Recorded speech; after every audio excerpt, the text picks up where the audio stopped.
ایک صاحب نے پوچھا ہے کہ آج کل کے مطابق کن لوگوں پر زکوٰۃ فرض ہوتی ہے؟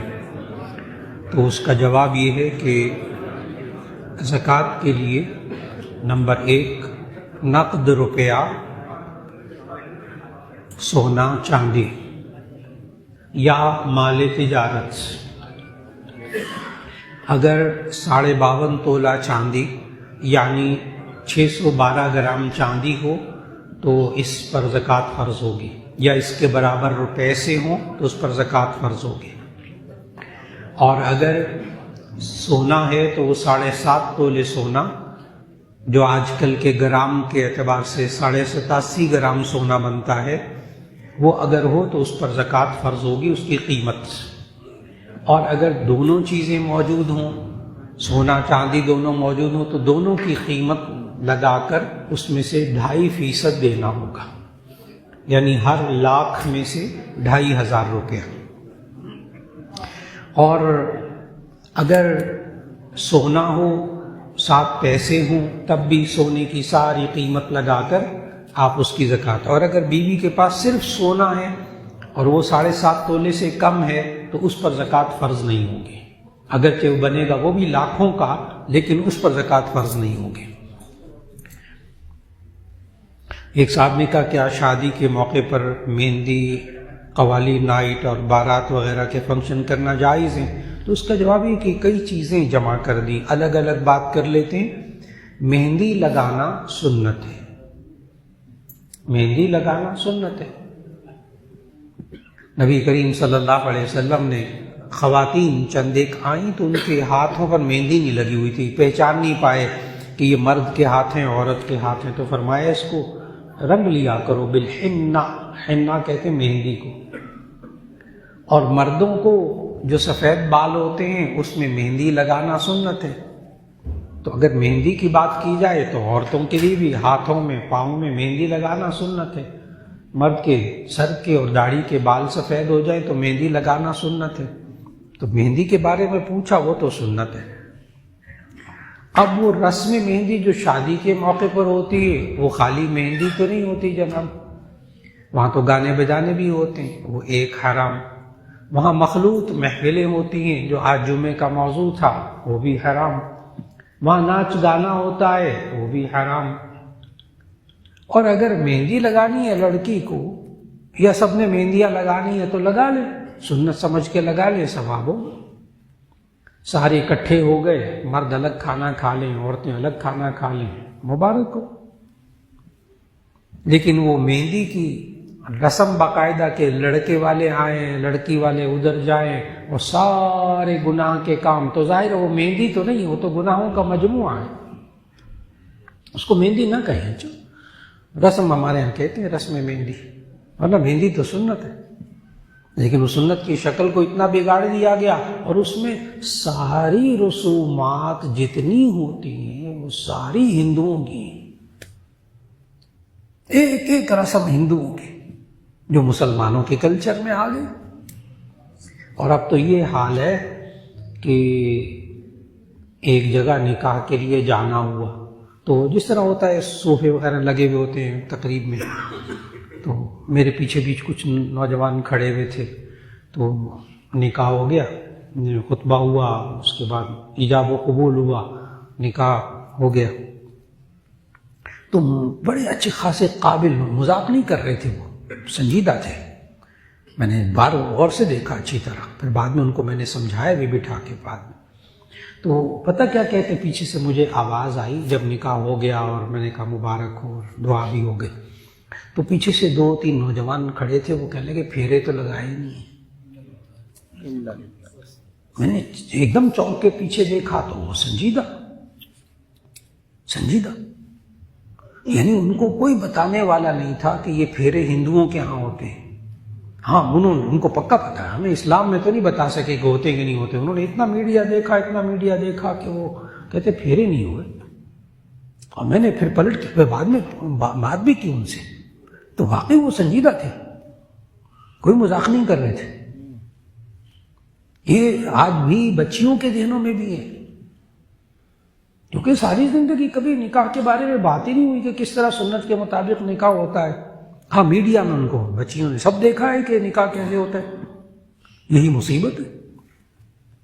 تو اس لیے ایک تو مہندی، میں نے کہا مہندی لگانا سنت ہے، اور باقی جو کچھ ہو رہا ہے وہ سارے ہندوانہ رسومات اور گناہ کی باتیں تو وہ گناہ ہیں. اسی طرح قوالی نائٹ، وہ رقص و سرود، سارا گانا بجانا راتوں کو سارا، وہ بھی گناہوں کا مجموعہ. پھر مرد اور عورتیں بیٹھے ہوئے ہیں، کھانے کھا رہے ہیں، قہقہ لگا رہے ہیں، سارے گناہوں کا مجموعہ.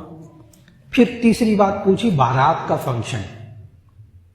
اب بارات جو ہے کہ وہ لڑکے والے آئیں، لڑکی والوں کے یہاں کھانا کھائیں اور لڑکی کو لے جائیں، اس کو ہمارے یہاں بارات کہتے ہیں. اب بعض لوگ اتنی سختی کرتے ہیں، کہتے ہیں حرام، ایک لقمہ کھانا حرام. نہیں، حرام نہیں ہے، حرام نہیں. حرام تو وہ جس کو اللہ اور اس کے رسول صلی اللہ علیہ وسلم نے منع کیا، اسے منع نہیں کیا. ہاں جو صورت ہو رہی کہ ہمارے 200 مہمان آئیں گے، ہمارے 400 مہمان آئیں گے، ہمارے 1000 مہمان آئے گا، وہ ساتھ آئیں گے، وہ بھی کھانا کھائیں گے، تب تو وہ ایک باپ جہیز اور کھانا کھلانے میں بوڑھا ہو جاتا ہے ایک بیٹی کو. بڑا مشکل معاشرے میں آج بھی. اور بعض لوگ جو ہیں وہ یہ کہتے ہیں کہ جی ہم بارات میں بس چند لوگ آئیں گے تو آپ کے یہاں آئیں گے اور بیٹی کو لے کے چلے جائیں گے. پھر ہمارے معاشرے کے لوگ ہوتے ہیں، وہ کہتے ہیں جنازہ بیٹی کا نکالنا، شادی کرنی. یوں کہتے ہیں جنازہ نکالنا بیٹی کا، شادی کرنی. وہ کیفیت بھی نہ رکھی جائے. کھانا کھانا جائز، کھانا کھلانا جائز، تحفے دینا دلانا جائز، ایک حد کے اندر رکھیں. معزت کے ساتھ لوگ، چند لوگ آئیں، وہ لے کر چلے جائیں بچی کو. گھر کے اندر دعوت رکھ لیں، کسی ہال میں بھی رکھ لیں، لیکن اتنا رکھیں جتنی کہ انسان سہار سکتا ہے، برداشت کر سکتا ہے، جائز. تو کھانا لڑکی والوں کے کھانا حرام نہیں ہے. یہ حرام کے لیے ہمیں دلیل چاہیے. کسی چیز کے ممنوع ہونے کے لیے، کسی چیز کے ممنوع ہونے کے لیے ہمیں دلیل چاہیے. ناجائز ہونے کے لیے دلیل چاہیے، جائز ہونے کے لیے دلیل نہیں چاہیے. لیکن جو اب اتنے افراد آئیں اور لڑکی والوں پہ بوجھ بن جائیں اور بیچارہ قرض لے کر سارا کچھ کرے، یہ اب ناجائز ہو گیا. یہ ناجائز ہو گیا. اس وجہ سے علماء کہتے ہیں کہ ناجائز.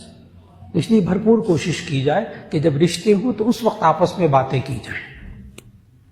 تو بارات کا فنکشن کرنا، فنکشن کہتے ہیں اگر لوگ آئیں، کھائیں پیئیں چلے جائیں، کوئی گناہ کی بات نہ ہو تو درست. اور اگر پھر وہی ناچ گانے اور بینڈ باجے اور یہ وہ موسیقی اور تصویریں اور فلمیں اور سب کچھ ہو، پھر وہی گندگیاں ختم ہو گئی، پھر وہ سب عظیم چیز ہے.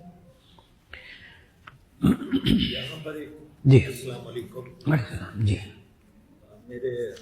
ہمارے استاد تھے پنجاب یونیورسٹی کے پروفیسر تھے، جی اللہ غریب کی رحمت کرے. انہوں نے اپنی بیٹے کی جب شادی کی تو لڑکی والوں کو کہا کہ بھئی نکاح مسجد کے بعد آپ بچی کو ہمارے گھر چھوڑیں. جی نیکسٹ ڈے انہوں نے ولیمہ کیا. ماشاء اللہ. تو انہوں نے مجھے کہا کہ میں نے سوال کیا تو انہوں نے کہا یہ سنت ہے، اس کی ذرا وضاحت کریں. جی بھائی صاحب نے سوال کیا ہے کہ اگر ایسا کیا جائے کہ نکاح ہو مسجد میں اور لڑکی والے لڑکی کو لڑکے کے گھر چھوڑنے جائیں، کیا یہ سنت ہے؟ تو اس کا جواب ہے کہ جی ہاں، احادیث سے ثابت ہے. یہاں تک ہو گیا، احادیث سے ثابت ہے، سنت ہے. سنت غیر مؤکدہ، کریں تو ثواب، نہ کریں تو گناہ نہیں. اس لیے اگر لڑکے والے اصرار کریں نہیں ہم آئیں گے، ٹھیک ہے آ جائیں، جی ہم خود دے کے جائیں گے، ٹھیک ہے آپ لے جائیں. اور اگر دونوں میں دینی طور پر افہام و تفہیم موجود ہو تو ایسی صورت کے اندر بالکل ٹھیک. آپ کہیں جی بالکل ٹھیک ہے، نکاح مسجد میں ہوگا اور ہم انشاءاللہ ماں باپ اور چند بہن بھائی ہم انشاءاللہ بچی کو لے کر آپ کے گھر پہنچائیں گے، اس سنت پر بھی عمل کر لیں گے، سو اس میں نا. لیکن یہ کہنا کہ اس کے خلاف کرنا جائز نہیں ہے، یہ غلط ہوگا. میں نے بتایا سنت غیر مؤکد، کر لیں ثواب، نہ کرے گناہ نہیں. نبی صلی اللہ علیہ وسلم کو پابندی نہیں لگائی کہ ماں باپ ہی چھوڑنے جائیں لڑکی کو وہاں، یہ پابندی کہیں نہیں.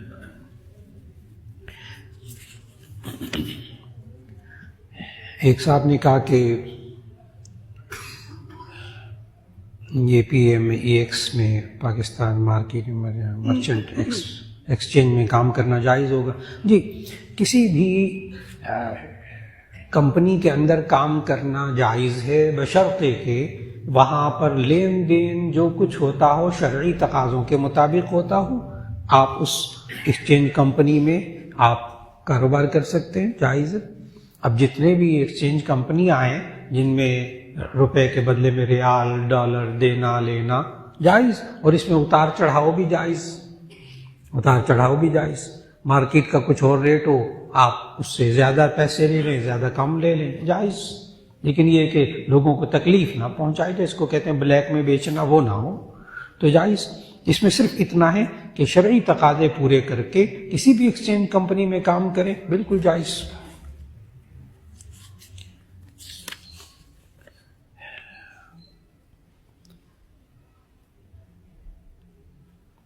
جی، ایک تو انہوں نے کہا کہ کیا علماء کو آپ صلی اللہ علیہ وسلم کی زیارت ہوتی ہے؟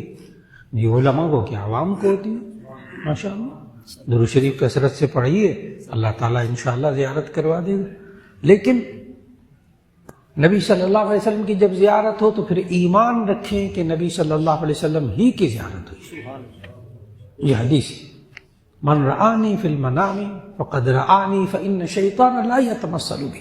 جو مجھے دیکھے خواب میں تو اس نے مجھے ہی دیکھا ہے، اس لیے کہ شیطان میری مثل بنا کر خواب میں بھی نہیں آ سکتا. پھر اس کی اگر تعبیر سمجھ میں نہ آئے تو کسی سے تعبیر پوچھ لی جائے. اور اگر کسی کو نبی صلی اللہ علیہ وسلم کی زیارت نہ ہو، ساری زندگی گزر گئی مجھے زیارت نہیں ہوئی، یہ دل میں تڑپ رکھے، لیکن اس کی وجہ سے اپنے آپ کو لعنت ملامت، اپنے آپ کو گناہگار نہ سمجھے. یہ دین نہیں ہے، پھر یہ دین نہیں. ممکن بڑے بڑے محدثین ایسے گزرے ہیں جن کو جو بس اوقات کہتے تھے میں زیارت ابھی تک تو نہیں ہوئی. اور ہمارے حضرت مولانا موسیٰ صاحب روحانی بازی رحمۃ اللہ علیہ، میرے شیخ ترمذی جن سے میں نے ترمذی شریف پڑھائی، وہ ایک دفعہ دورہ حدیث کی کلاس میں دورہ حدیث پڑھا رہے تھے، 250-300 لڑکا تھا ہماری کلاس میں. کہنے لگے کہ تم کیسے حدیث پڑھنے والے طلبہ ہو کہ سارا سال قال اللہ قال رسول پڑھتے اور تمہیں زیارت نہیں ہوتی رسول اللہ صلی اللہ علیہ وسلم. ایک اللہ کے ولی، ان کا مقام. بعد میں ایک طالب علم پتہ کیا کہتا ہے میرے دل میں ایک دم چبھن ہوئی کہ مجھے تو نبی صلی اللہ علیہ وسلم کی زیارت نہیں ہوئی. کہتا ہے اسی وقت مجھ پر ہلکی سی اونگ طاری ہوئی اور دوران سبق حدیث کے مجھے نبی صلی اللہ علیہ وسلم کی زیارت اللہ. تو اللہ جب چاہیے ہمارے ساتھیوں میں ہوا، وہ کہتے ہیں میں بس تھوڑا سا مجھ پہ اونگ آئی ہے اور مجھے نبی صلی اللہ علیہ وسلم کی زیارت ہو گئی. اب یہ بندے کی تڑپ اور لگن. جی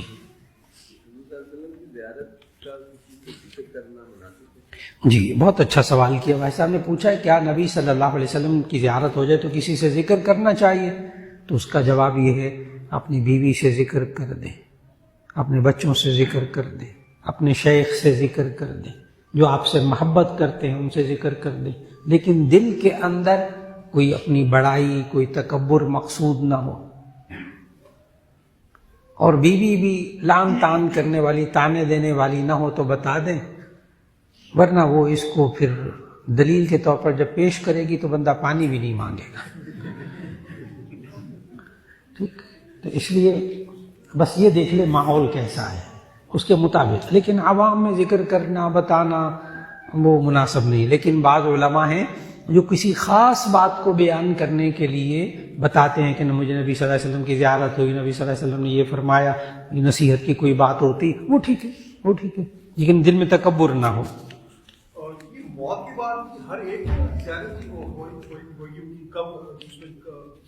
جی بھائی صاحب نے سوال کیا ہے کہ موت کے بعد قبر میں ہر ایک کو زیارت ہوگی، تو اس کا جواب ہے کہ جی ہاں، بس دعا یہ کریں کہ اس وقت ہم پہچان لیں نبی صلی اللہ علیہ وسلم.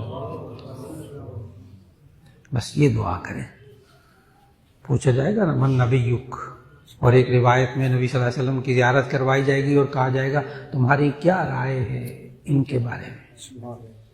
تو ہمارے شیخ حضرت مولانا فضل الرحیم صاحب رحمۃ اللہ علیہ یہاں جمعے میں بیان کرتے تھے، مجھ سے پہلے وہ یہاں کے خطیب تھے ماشاءاللہ، کئی دفعہ جمعوں میں ایک بات کی ہے، کئی دفعہ، بڑے لوگ گواہ ہیں، کہتے تھے کہ میں نبی صلی اللہ علیہ وسلم کو، آپ لوگ بھی ایسا کریں، خود فرماتے تھے کہ میں 12 دفعہ قل هو اللہ پڑھ کے نبی صلی اللہ علیہ وسلم کو کبھی کبھی بخش دیتا ہوں، آپ بھی ایسا کر لیا کریں۔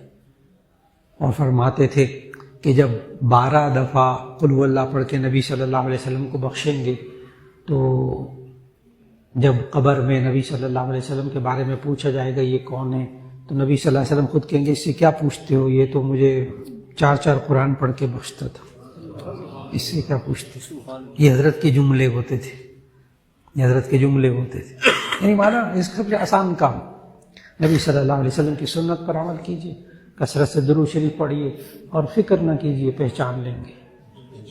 ہاں بس اصل بات بیچ میں یہی ہے۔ کیا 2 آدمی جماعت کروا سکتے ہیں؟ طریقہ کیا ہوگا؟ جی ہاں بالکل، 2 آدمی جماعت کروا سکتے ہیں۔ امام جو ہے وہ کھڑا ہوگا اور اس کے دائیں طرف مقتدی کھڑا ہوگا، رائٹ پہ، امام کے رائٹ پہ مقتدی کھڑا ہوگا، اس طرح کہ ان کے جو پاؤں ہیں نا، مقتدی کے پاؤں کا کنارہ اور امام کے پاؤں کی ایڑی، بس اتنا پیچھے ساتھ کھڑا ہوگا۔ 2 آدمی جماعت کروا سکتے ہیں۔ اور اگر تیسرا ایڈ ہو، ہاں یہ اگر تیسرا آ جائے تو پھر ایسی صورت میں 2 طریقے ہیں، یا تو پیچھے ایک اور آئے تو وہ پیچھے مقتدی کو گھسیٹ کر یوں کر کے پیچھے کر لے آرام سے، یہ بھی تربیت والی بات ہے، پیچھے کر لے، صف بنا لے۔ اور اگر پیچھے جگہ نہ ہو تو امام آگے ہو جائے، اگر امام آگے جگہ موجود ہو، دونوں طریقے درست، اور اس سے نماز فاسد نہیں ہوگی، ایک صف آگے ہو جائے۔ جی 7.5 تولے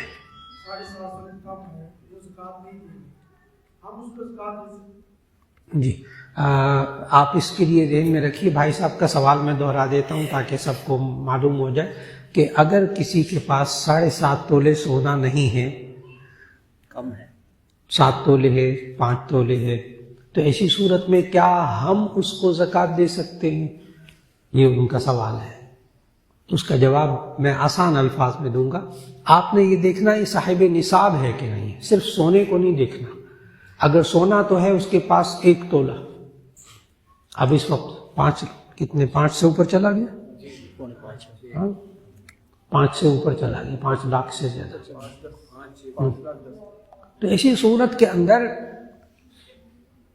اگر اس کے بعد 2 تولے بھی ہوا تو اس پر زکوٰۃ فرض ہو جائے گی، پیسے اگر ہوئے نقل۔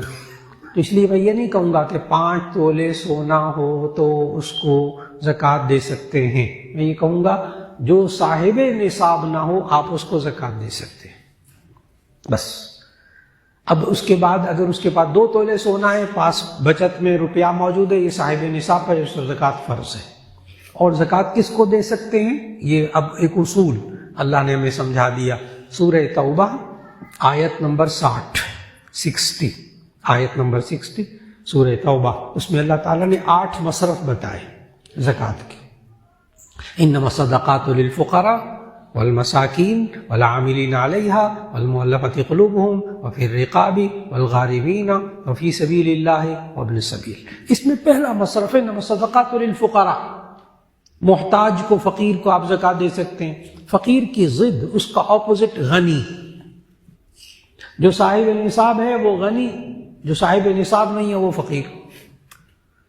جس کے پاس 52.5 تولہ چاندی کے برابر پیسے نہیں ہیں نا، بچت والے، وہ فقیر، اس کو زکوٰۃ دے سکتے ہیں۔ چاہے گھر اپنا ہو لاکھوں روپے کا، سواری لاکھوں روپے کی موجود ہو، موبائل لاکھوں کا ہو، لیکن نقد روپیہ نہیں ہے، مستحق۔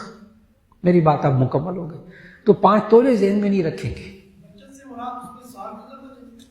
جی۔ جب کوئی، یہ انہوں نے سوال ایک اور کیا ہے کہ یہ جو آپ نے کہا ہے 52.5 تولہ چاندی کے برابر اس کے پاس پیسے ہوں، تو ایسی صورت یہ میں آج کل بار 52.5 تولہ چاندی کے پیسے نہیں بتا رہا، اس لیے کہ ہر ایک ہفتے میں کہیں سے کہیں پہنچ رہے ہیں۔ پہلے میں بتا دیتا تھا ایک دم، اب تو کہیں سے کہیں، ہر ہفتے کہیں سے کہیں پہنچ رہے ہیں، ہر روز بدل رہا ہے مسئلہ۔ تو پہلے تو سال 1.5 سال پتہ ہی نہیں، 2 سال 5 سال نہیں پتہ ہوتا تھا، ایک ہی ریٹ چلتا رہتا تھا۔ تو میں بتا رہا تھا کہ بھائی صاحب نے سوال کیا ہے کیا اس کے پاس وہ پیسہ بچت کا جو ہے نصاب کا اس پر سال گزرنا ضروری ہے؟ تو اس کا جواب یہ ہے کہ نہیں، سال گزرنے پر زکوٰۃ کا ادا کرنا فرض ہوتا ہے۔ زکوٰۃ کب فرض ہوتی ہے؟ جب وہ صاحب نصاب ہو جاتا ہے۔ لہذا کوئی صاحب نصاب ہو، یعنی اس کے پاس بچت 52.5 تولہ چاندی کے برابر پیسے ہوں، ابھی سال نہیں گزرا، آپ اس کو زکوٰۃ نہیں دے سکیں گے کیونکہ زکوٰۃ صاحب نصاب ہو گیا۔ فرض کب ہوگی، ادائیگی کب فرض ہوگی؟ ایک ہے زکوٰۃ فرض ہونا، ایک ہے ادائیگی فرض ہونا۔ یہ صاحب نصاب ہو گیا، چاہے 1 ہفتہ اس کے پاس پڑے ہو۔ زکوٰۃ کب فرض ہوگی؟ 1 سال کے بعد۔ لیکن آپ اس صاحب نصاب کو زکوٰۃ نہیں دے سکتے کیونکہ یہ فقیر نہیں ہے۔ فقیر وہ، میں نے ڈیفینیشن فقیر کی بتائی، تعریف، فقیر وہ جو صاحب نصاب نہ ہو، بس۔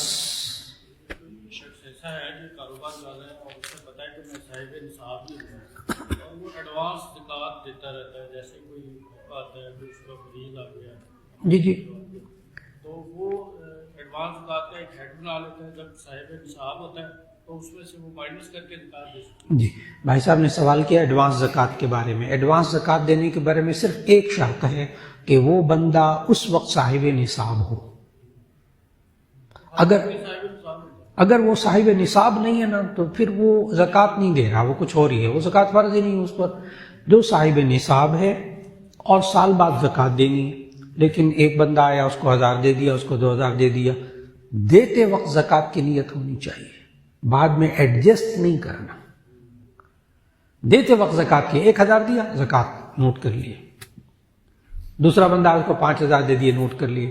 صاحب نصاب جی جی بالکل بالکل بالکل، یہ میں نے شرط بتائی، جب وہ دے رہا ہو زکوٰۃ کی نیت سے اس وقت اس کو صاحب نصاب ہونا شرط ہے۔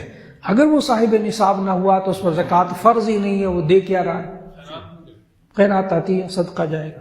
ایک یہ سوال ہے کہ اگر فیملی کے بڑے کے پاس مشترکہ کھاتے میں پڑا تو جی، فیملی کے ایک بندے کے کھاتے میں، انہوں نے سوال کیا بھائی صاحب نے، فیملی کے ایک بندے کے کھاتے میں ساری چیزیں پڑی ہوئی ہیں، زیور بھی، پیسہ بھی، فلاں بھی، فلاں بھی، فلاں بھی، ٹھیک ہے، الماری میں ہے، بینک میں ہے، فلاں میں ہے، کیا اس میں سے ہر ایک کا حصہ متعین ہے یا نہیں؟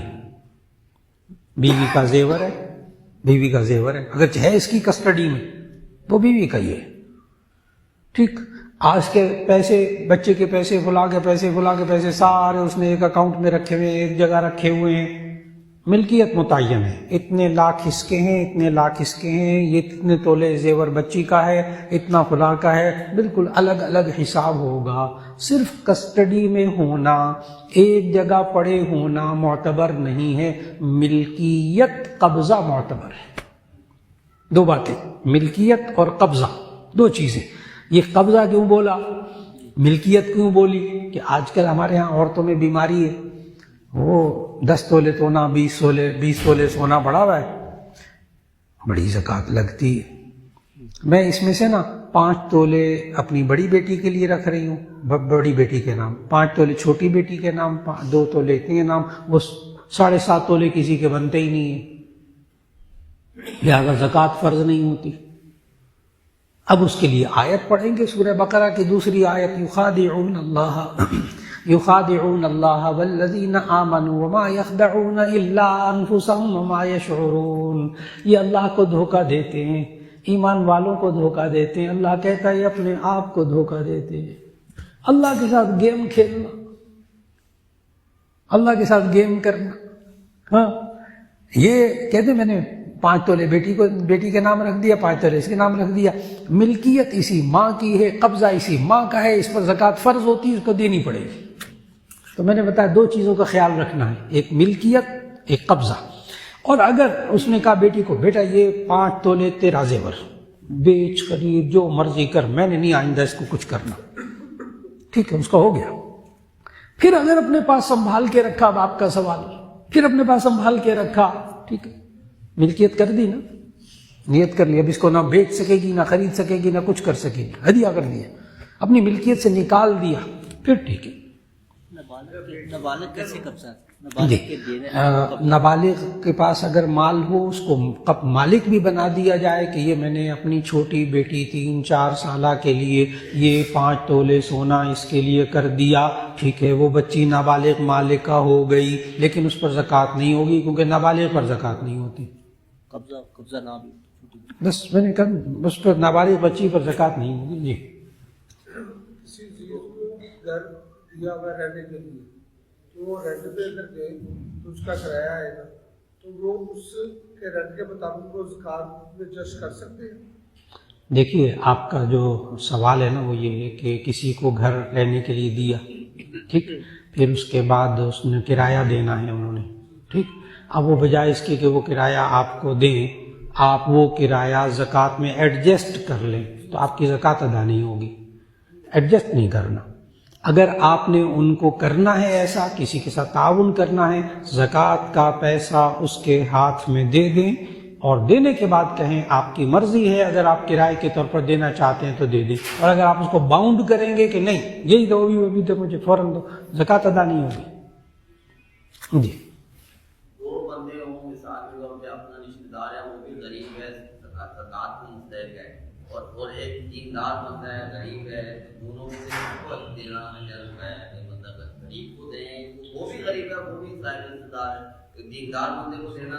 جی دیندار ہو یا غیر دیندار ہو، کوشش تو یہی ہو کہ جو دین پر عمل کر رہا ہے نیک ہے اس کو دے دیں زکوٰۃ. لیکن اگر رشتہ دار ہے تو ایسی صورت میں اس کو 2 ثواب ملیں گے. رشتہ دار ہے تو اس کو دوہرا ثواب ملے گا. بس ایک صاحب نے کہا کہ کچھ لوگ نماز کے، جی کوئی سوال تو نہیں کسی کا؟ جی کمیٹی ڈالتا ہے بندہ اور وہ ہوتی ہے تقریباً 2 سال یا 2.5 سال کی ہو جاتی ہے، اس کے اندر ہمارے پاس پیسے جمع ہو رہے ہیں اور وہ تقریباً زکوٰۃ. جی میں سمجھ گیا. بھائی صاحب نے سوال کیا ہے کمیٹی کے بارے میں. کمیٹی جتنے پیسے آپ دیں گے اتنے ملیں گے، 100% کمیٹی جائز.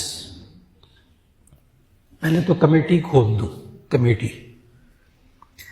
جتنے پیسے دیں گے اتنے ملیں گے آپ کو، اتنے ہی لیں گے، بالکل کمی بیشی نہیں. ایسی کمیٹیاں جائز. لیکن اگر کمیٹی لی اور وہ لکی کمیٹی، لکی کمیٹی کیا کہ جناب اس کی مختلف صورتیں ہیں ہمارے معاشرے میں، کہ لکی کمیٹی ہوتی ہے کہ پہلی 5-6 کمیٹیاں تو وہ بندہ خود جو رکھتا ہے نا ڈالتا ہے وہ کھا جاتا ہے. پہلی 5-6 کسی کو نہیں دینی. پھر اس کے بعد اگر کمیٹی نکلے گی تو وہ بندہ یہ پیسہ اس کا مثال 10 لاکھ کی کمیٹی تھی تو 5 کمیٹیاں تو وہ بندہ کھائے گا. گیم اصل میں یہ ہے. پھر اس کے بعد جب کمیٹی نکلے گی، ایک بندے کے نام نکلی کمیٹی، بس ٹھیک ہے، اب آئندہ یہ کمیٹی نہیں دے گا. اس نے دیے تھے ابھی 5-6 لاکھ، ملے اس کو 10 لاکھ، سود کھلا. اور اگر قرآن اندازی بھی اس میں ہو گئی تو جوا، پتہ نہیں میرے نام کا نکلے گا کہ نہیں نکلے گا. 2 بڑے گناہ کبیرہ لکی کمیٹی کے اندر. اسی طرح جو بندے کمیٹی ڈالیں گے تو ایسی صورت میں ہر کمیٹی کے ساتھ ان کو ایک سوٹ دیا جائے گا. میں نے بہت چھوٹی سی چیز بتائی ہے، موٹر سائیکل ملے گی ساتھ، ایک استری ملے گی، ایک ریفریجریٹر ملے گا، ایک اے سی ملے گا. آج کل اور آئے سارا ہے. کھلا سود، کھلا جوا، اس سے بچنے کی کوشش ہو. اب سوال یہ کہ جائز کمیٹی جتنے پیسے، جائز کمیٹی کے میں نے آسان سی بات بتائی، جتنے پیسے دیے اتنے ملیں گے تو جائز، کمی بیشی ہوگی ناجائز، ساری کمیٹی ناجائز. اب بھائی صاحب کا سوال یہ ہے کہ انہوں نے 10 لاکھ کی کمیٹی تھی، انہوں نے ابھی قسطیں جمع کروا کے ان کے 5 لاکھ وہاں جمع ہو گئے، تو کیا ان 5 لاکھ کی زکوٰۃ دیں گے کہ نہیں؟ تو اس کا جواب یہ ہے، آسان سی بات ہے، یہ 5 لاکھ ان کے ہیں، ملکیت میں ہے نا، تو اس کی زکوٰۃ دینی پڑے گی. تو جو 5 لاکھ دے چکے ہیں نا یہ ان کے ہیں، یہ تو یہاں ہو گیا. اور اگر یہ بندہ پہلی دوسری کمیٹی لے چکا ہے، اب ذرا غور سے، پہلی دوسری کمیٹی لے لی، ہاں دوسری کمیٹی میں اس کے 10 لاکھ نکل آئے، اب اس نے باقی دینے 8 لاکھ. یہ اس سال اپنے سرمایے میں سے 8 لاکھ کو پہلے الگ کرے گا کیونکہ اس کے ذمے قرض ہو گیا. یہ قرض ہو گیا. اب یہ قرض ہو گیا، قرض ہو گیا. اب یہ اس میں سے منہا کر کے باقی کی زکات ادا کر دے گا. جی کوئی دلہا آ گئے؟ ماشاءاللہ دلہا آ گئے. جی اسی سے ریلیٹڈ ہے جی کہ بلا لیں میرے پاس، بلا لیں. جی ہوتا یہ ہے کہ جی مطلب مجھے میرا تجربہ نہیں ہے کمیٹی کا، لیکن سنی سنائی باتیں ہیں کہ ڈسکاؤنٹ ہو جاتا ہے. وہ شاید بولی ہوتی ہے یا کیا ہوتا ہے، وہ بولی والی کمیٹی ہوتی ہے. ٹھیک، بولی والی کمیٹی میں نے بتائی، آسان سی بات بتائی، جتنے پیسے دیے ہیں اتنے ملیں گے تو کمیٹی جائز، کمی بیشی ہوگی ناجائز. بولی والی کمیٹی کی بھی 2 صورتیں ہوتی ہیں. ایک یہ کہ جو کوئی جتنی کمیٹی بولے گا کم اس کو ملے گی. ہاں بولی والی کمیٹی میں کم بولے گا، یعنی مثال کے طور پر 10 لاکھ کی کمیٹی ہے تو وہ ایک بندہ کہتا ہے مجھے دے دیں، میں اس میں سے 10,000 چھوڑتا ہوں، 10,000 کم لے لوں گا. دوسرا کیا کہتا ہے میں 15,000 کم لوں گا. تیسرا کہتا ہے میں 20,000 کم لوں گا. وہ تو 50,000 کم لے لوں گا، دو مجھے دے دیں. 10 لاکھ کی کمیٹی 9.5 لاکھ ملیں گے. حرام، ناجائز، ناجائز، سود، سود. اور اسی طرح بولی والی کمیٹی میں ایک اور رخ بھی ہے. 10 لاکھ کی کمیٹی، چلو جی میں 10 لاکھ کے اوپر 10,000 دوں گا، مجھے دے دو. میں 10 لاکھ کی کمیٹی پہ 20,000 دوں گا آپ کو، مجھے دے دو. سود، سود. میں نے کہا کمی کریں گے تو سود، زیادہ کریں گے تو سود. جی دلہا تشریف لے آئیے، ذرا روک لیجیے گا، میں بھی وقت ہوا تو پھر انشاءاللہ. ایک ذاتی سا سوال ہے. جی نکاح پہلے کرنے تو میں ٹھیک ہے جی، یہ سنبھال لیں. جی محمد قاسم طور والشفیق احمد طور صاحب، ٹھیک. اور دلہن کے وکیل ہیں جناب شہباز نواز صاحب. کون؟ جی آپ ہیں جناب شہباز نواز صاحب اور شاہ نواز ناصر صاحب. آپ کی طرف سے اجازت ہے کہ میں حمنہ شہباز بنت شہباز نواز کا نکاح محمد قاسم طور سے پڑھا دوں؟ آپ کی طرف سے اجازت ہے؟ جی اجازت.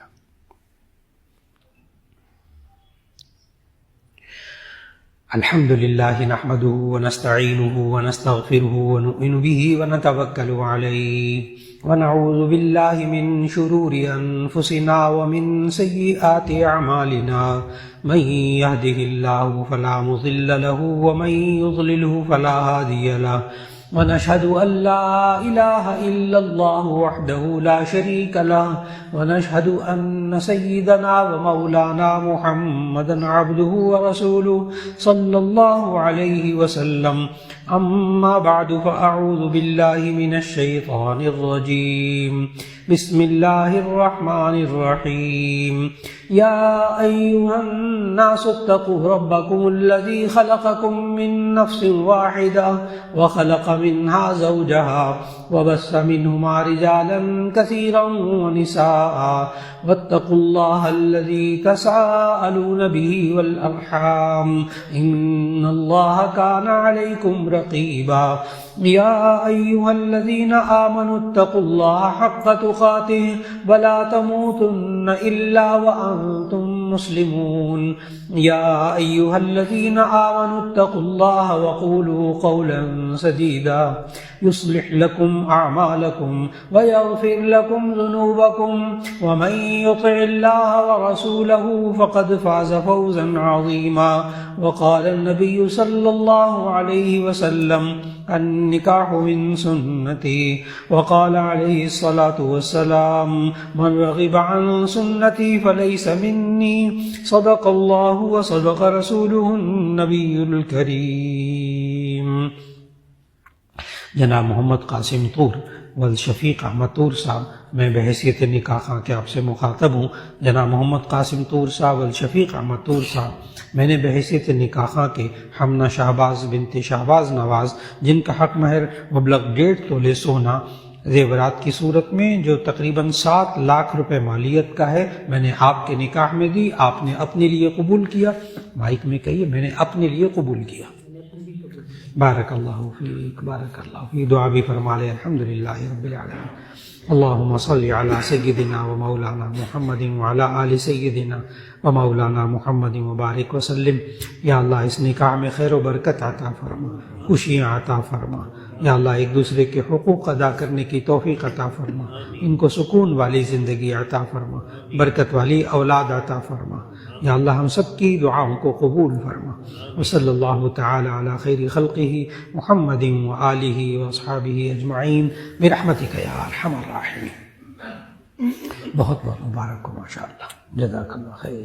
لائیے جی، سوال و جواب کی نشے شروع رہتی ہے. ابھی ایک صاحب نے کہا جی جی ذاتی سا سوال جی اگر کوئی شخص مجھے جانتا ہے تو کہیں شور نہ کرے. جی اللہ غریق رحمت کرے، میرے والد صاحب نے بزنس شروع کیا 1952.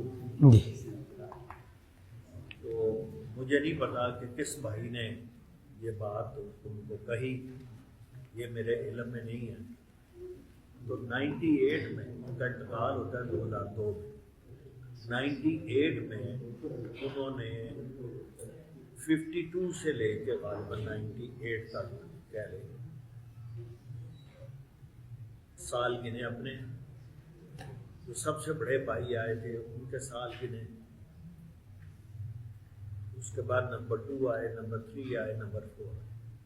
سب سے کم سال نمبر 4 کے بنے. انہوں نے وہ باقاعدہ اپنا ان کا شیئر کو بنتا تھا 9% اور باقیوں کا نمبر آف ایئرس کے مطابق انہوں نے شیئر بنا کے 33%. سب سے بڑے کا 27 اس سے نیچے، 21 اس کے نیچے، 18 اس سے نیچے.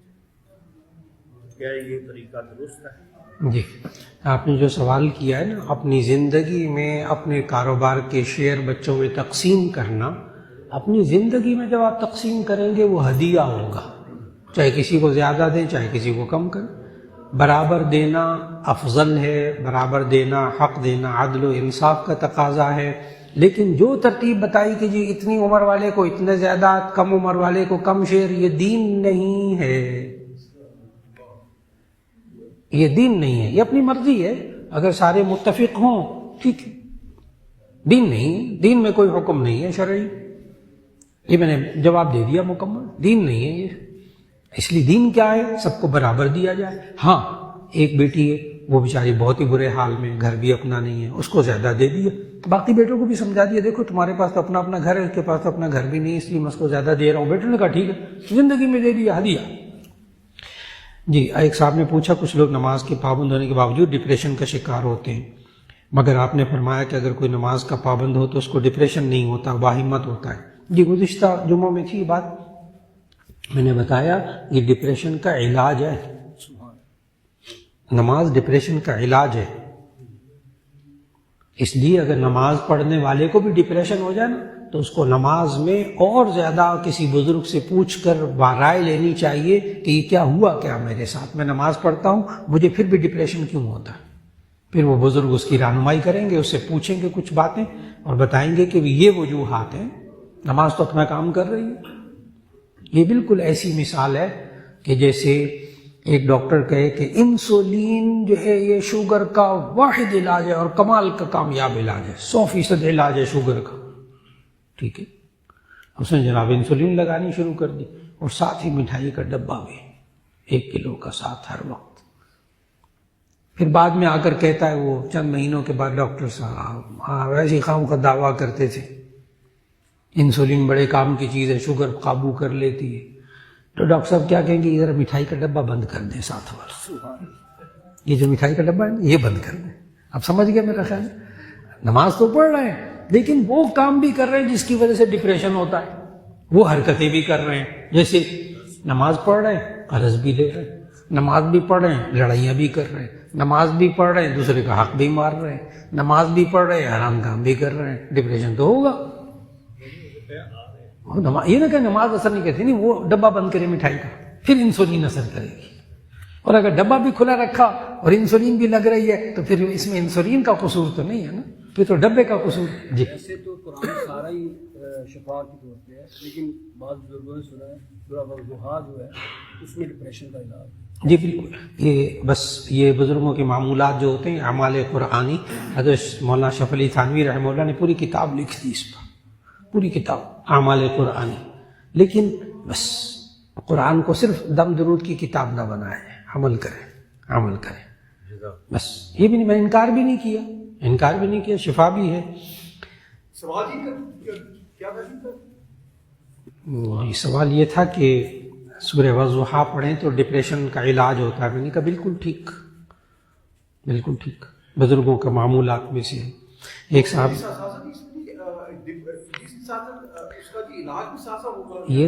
یہ ٹی وی چینل نہیں ہے جہاں ڈسکشن ہوتی ہے، بولتے ہیں، پھر میں اور آپ رہ جائیں گے، یہ سب سامعین تماشبین ہوں گے ٹی وی چینل کی طرح. ٹھیک، سوال کیجیے جب آپ حاضر ہوں، لیکن ٹی وی چینل کی طرح ڈسکشن وہ یہاں نہیں، وہ الگ چینل ہے. کیونکہ ٹی وی میں خود بھی جاتا رہتا ہوں، وہاں بھی ادب ہے، کچھ آداب. جی سوال کیجیے، سوال اگر کوئی ذہن میں ہو تو ایک سوال کر لیں.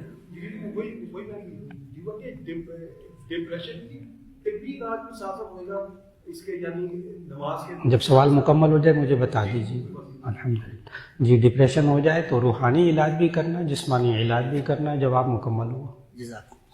اچھا جی. کہتے ہیں کہ ایک انسان نہ چاہتے ہوئے بھی گناہ کر بیٹھتا ہے، جس چیز سے انسان توبہ کرتا ہے دوبارہ سرزد ہو جاتی ہے، اس میں کیا کرنا چاہیے؟ تو اس کا جواب یہ ہے کہ پھر توبہ کرنی چاہیے. بہت آسان سی بات ہے، پریشان نہ ہو. پھر تو توبہ کی 10 دفعہ 100 دفعہ 1000 دفعہ، پھر اگلی دفعہ پھر وہی گناہ، تو پھر توبہ کر لو. اللہ نے کہا تم توبہ کرو میں تمہیں معاف کر دوں گا. بس ساتھ ساتھ اللہ سے مانگنا بھی ہے، اللہ مجھ سے گناہ چھوڑوا دے، مانگتے رہے. لیکن استغفار بند نہ کرے، توبہ اور استغفار بند نہ کرے، وہ بڑا خطرناک کام ہے. ایک صاحب نے کہا یہ رمضان آ رہا ہے، اس طرح قرآن پڑھتے وقت کن آداب کا خیال رکھنا چاہیے؟ تو قرآن پڑھتے وقت کن آداب کا خیال رکھنا چاہیے؟ نمبر 1 وضو. زبانی بغیر وضو کے بھی پڑھ سکتے ہیں. دیکھ کر پڑھنا ہو، قرآن کو ہاتھ لگانا ہو تو وضو ہونا چاہیے. قرآن مجید کے آداب میں سے سب سے اہم ترین کہ اس کے مخارج صحیح طریقے سے تلفظ ادا کرنا چاہیے. دیکھ کر پڑھ لیں تو 2 ثواب، زبانی پڑھیں گے 1 ثواب. یہ باقاعدہ حدیث ہے.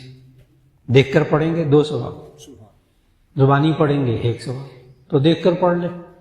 رمضان میں کم از کم 1 پارہ پڑھ لیں، ڈیٹ وائز. پہلا روزہ پہلا پارہ، دوسرا روزہ دوسرا پارہ. ایک رمضان میں پورا قرآن مجید پورا تلاوت کرنے کے اللہ توفیق دے دے گا، پتہ ہی نہیں چلے گا. ویسے سال میں نہیں ہوتا، لوگوں سے نہیں ہوتا، سال میں بھی نہیں ہوتا قرآن پورا، لیکن رمضان میں 20 منٹ 25 منٹ لگا کریں گے بس.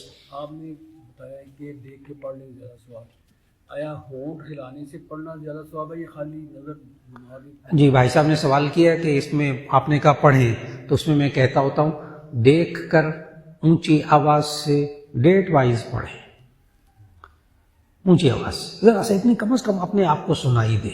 یہ جو بغیر ہونٹ ہلے پڑھتے ہیں یہ مطالعہ کرتے ہیں، تلاوت نہیں کرتے. یہ بڑے بڑے آپ جائیں جتنے یہاں قرآن خوانیاں ہو رہی ہوتی ہیں سب بڑے بڑے پارے کھولے ہوئے ہوتے ہیں، ہونٹ نہیں ہلتے. مطالعہ جیسے اخبار کا مطالعہ، آپ اخبار پڑھتے ہیں نا، ہونٹ نہیں ہلتے، اس کو مطالعہ کہتے ہیں، اس کو تلاوت نہیں کہتے.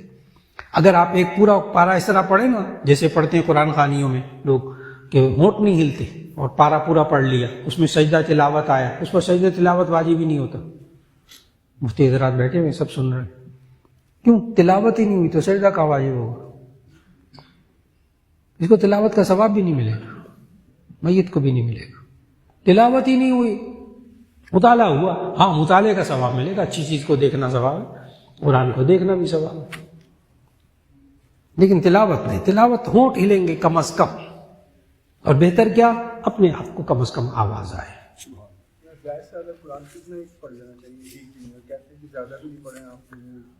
زیادہ نہیں، یہ نہیں کہ بہت زیادہ نہیں پڑھے، یہ منع نہیں کرتے. آپ پورا قرآن ہمارے بزرگ ایک دن میں پڑھ لیتے تھے، زیادہ پڑھنے سے منع نہیں کرتے، ناغا کرنے سے منع کرتے. ایک دم جوش آیا 5 پارے 10 پارے، پھر بعد میں وہ ناغے. اس کی نبی صلی اللہ علیہ وسلم نے فرمایا خیر الاعمال ادومها وان قل، بہترین عمل وہ ہے جو پابندی سے کیا جائے اگرچہ تھوڑا ہو. آپ اس لیے میں بہت سے لوگوں کو کہتا ہوں وہ بیت وغیرہ اور اصلاحی تعلق قائم کرتے ہیں کہ میں قرآن کتنا پڑھوں، میں نے کہا 5 منٹ پڑھ لیا کریں، دیکھ کر اونچی آواز سے 5 منٹ پڑھ لیا کریں، موبائل میں سے نہیں. جائز ہے، جائز ہے، لیکن اس پر بڑی تفصیلی بات ہو چکی اس نشست میں. اچھا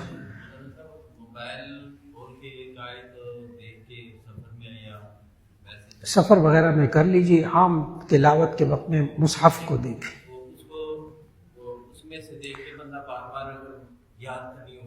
جی جی جی جی کر لیں، وضو کے بغیر نہیں، وضو کے بغیر آپ انگلی نہیں پھیر سکیں گے، موبائل میں انگلی نہیں پھیر سکیں گے، انگلی پھر باوضو ہونی چاہیے.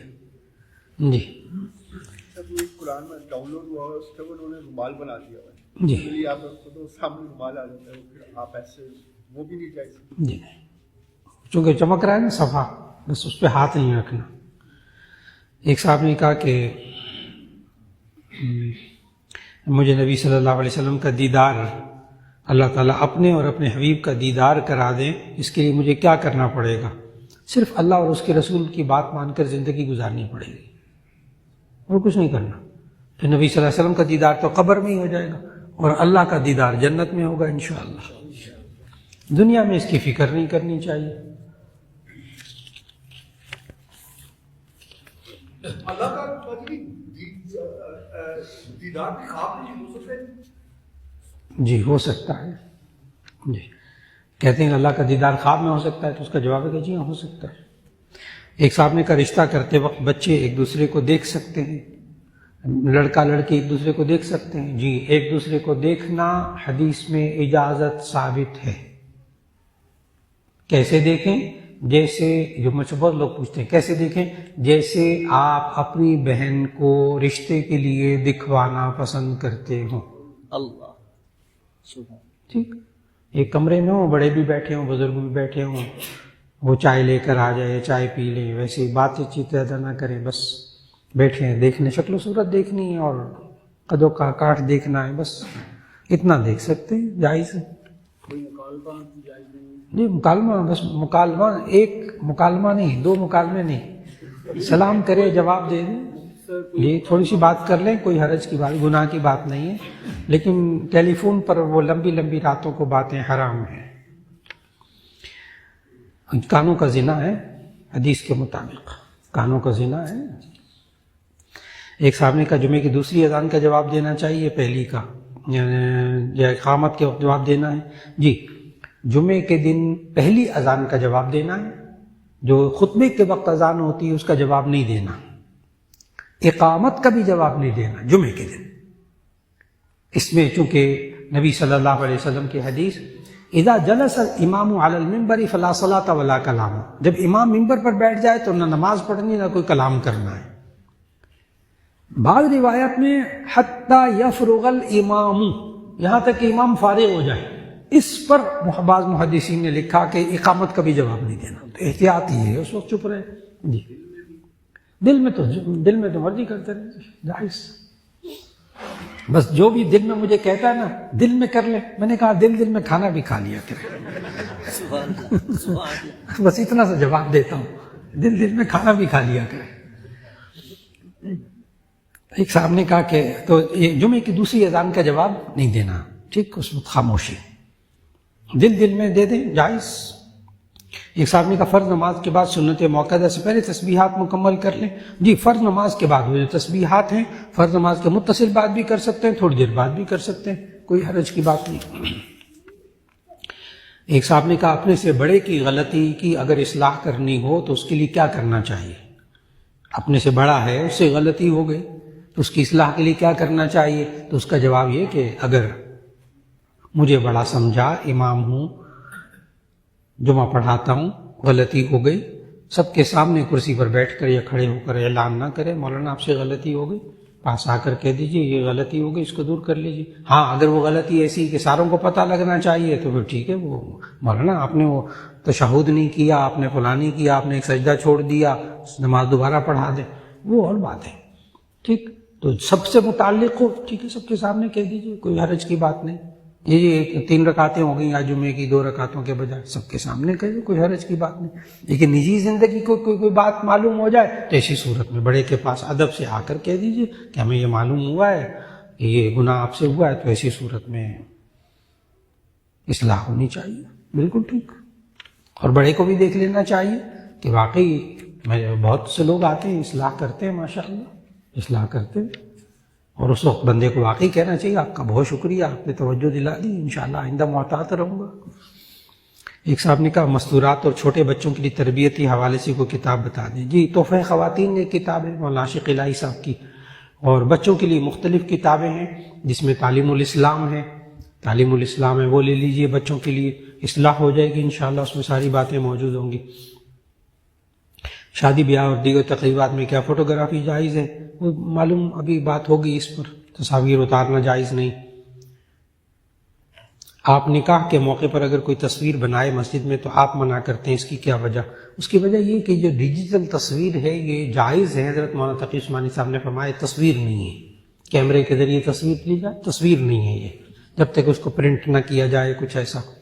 لیکن حضرت مولانا تقی عثمانی صاحب جو کہ ڈیجیٹل تصویر کو تصویر نہیں کہتے، بعض لوگ کہتے ہیں چھپے فلمیں گانے دیکھنا جائز ہے، ڈرامے دیکھنا جائز ہے، تو اس کا جواب یہ حضرت نے دیا جواب کہ جو چیز باہر دیکھنا جائز ہے وہ اندر دیکھنا بھی کیمرے میں جائز ہے موبائل میں، اور جو باہر دیکھنا ناجائز ہے وہ کیمرے میں بھی ناجائز ہے. بات مکمل ہو گئی. تو اس لیے یہ باتیں الٹی سیدھی باتیں کہ جی پھر اچھا تصویر نہیں ہے تو پھر ڈرامے فلمیں جائز ہے، نہیں ہے، ایسی خام بات سمجھ میں نہیں آئی. ایک تو یہ بات. دوسرا، حضرت مولانا تقی عثمانی صاحب دامت برکاتہم نے اپنی مسجد میں پابندی لگائی ہوئی ہے کوئی شخص کیمرے سے تصویر نہ اتارے. فرمایا یہ مسجد ہے، اس کا تقدس. اگر میں نے جائز کہا ہے تو اس کا یہ مطلب تو نہیں کہ وہ جائز کام جو مسجد کے تقدس کے خلاف ہو وہ آپ کر لیں. اب جوتے پہننا جائز ہے نا، جوتے پہننا جائز ہے نا، بلکہ ثواب کی بات ہے تاکہ پاؤں ناپاک نہ ہو، لیکن مسجد میں جوتے نہیں لانے نا. فخلع علیک انک بالواد المقدس طوی. تو آپ کے جوتے پہننا ناجائز ہے؟ نہیں، جوتے پہننا جائز ہے لیکن مسجد میں نہیں. بالکل اسی وجہ سے نکاح کے موقع پر منع کر دیتا ہوں کہ تصویر نہ بناؤ. ایک صاحب نے کہا کہ ہونٹوں کے نیچے داڑھی بچہ کا کیا حکم ہے اس کو؟ جی یہ جو ہوتے ہیں نا یہ بال، ہونٹوں کے نیچے بال، بعض لوگوں کے یہاں بھی ہوتے ہیں بال دونوں طرف، یہ بھی داڑھی میں شامل ہے. اگر یہاں ہوں یہ بھی داڑھی میں شامل، یہ بھی داڑھی میں شامل.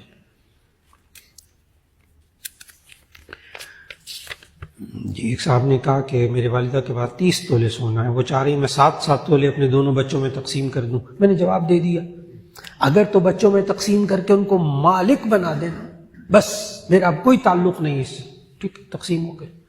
اور اگر نام کر کے رکھا ہوا ہے سارا اپنے پاس ہی تو پھر زکوٰۃ سارے کی دے گی ماں، کیونکہ قبضہ ملکیت اسی کی ہے بھی.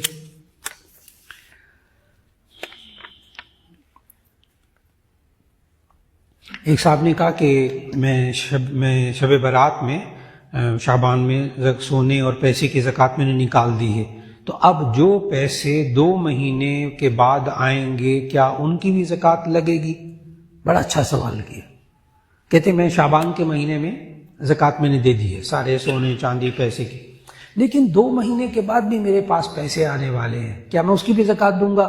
تو اس کا جواب ہے اگلے شعبان کی 15 تاریخ کو. جواب مکمل ہو. آپ نے 15 ہر سوال کو بڑے غور سے، میں نے 15 شعبان کو زکوٰۃ دیتا ہوں، زکوٰۃ دے دی حساب کر کے. 2 مہینے بعد 10 لاکھ روپیہ اور آ گئے، اس کی زکوٰۃ کب دینی؟ اگلے 15 شعبان کو، 15 شعبان کو. اگر شمال سے پہلے آ جائے سال پورا. جی اب یہ الگ سوال ہے. ٹھیک، ان کا سوال پتہ کیا ہے؟ ان کا سوال یہ ہے کہ اگر کسی بندے کے پاس 15 شعبان کو نصاب تھا سونا چاندی پیسے، اس کی زکوٰۃ دے دی، پھر اس کے بعد 10 لاکھ روپیہ 3-4 مہینے کے بعد اور آ گئے.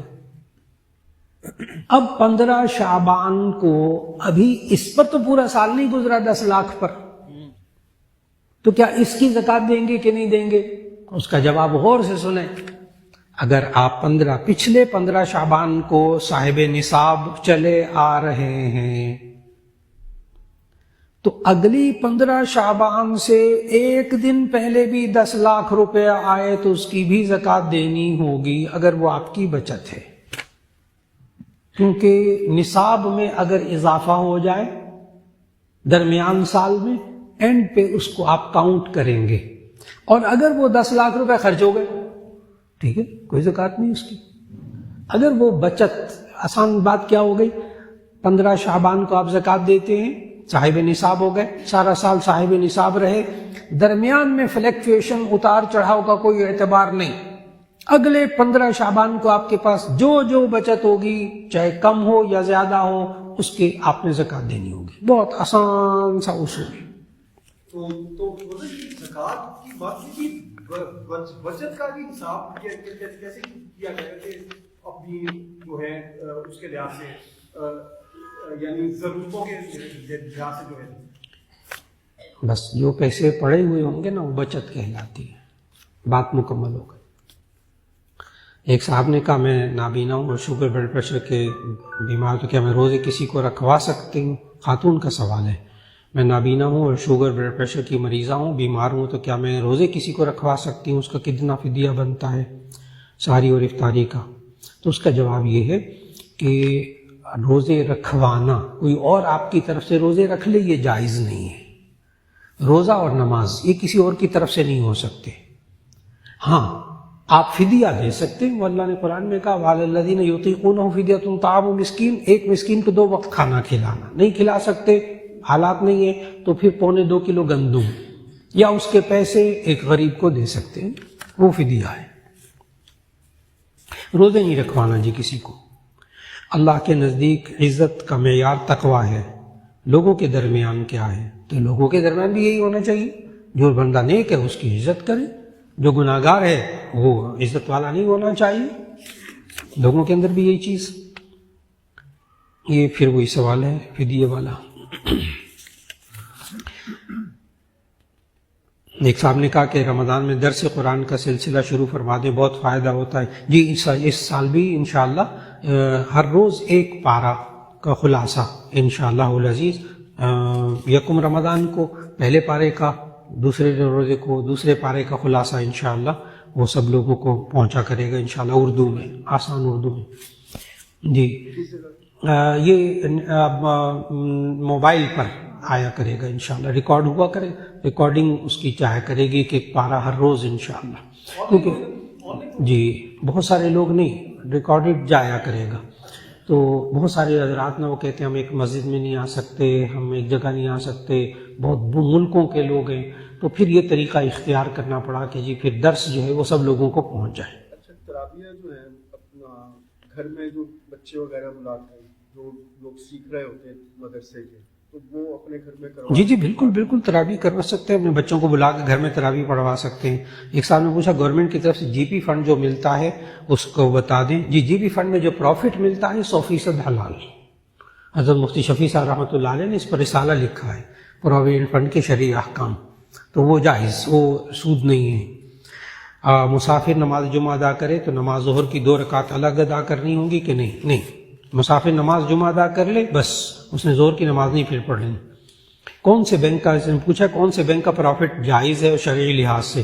جتنے اسلامی بینک ہیں، نام لے دیتا ہوں، میزان بینک ہے، البرکہ بینک ہے، فلاں فلاں، اور ان کے اوپر مفتی صاحبان بطور نگرانی کے بیٹھے ہوئے ہیں، تو بس ان سے مفتی صاحب سے مل سکتے ہیں، اور اگر وہ کہہ دیں کہ جائز ہے تو بالکل درست۔ دعا مانگتے وقت کندھے اور ہاتھ بھاری ہو جائیں کبھی کبھار تو کیا مطلب ہے؟ تو اس کا مطلب یہ کہ ہلکی دعا مانگا کریں تاکہ تھک نہ جائے۔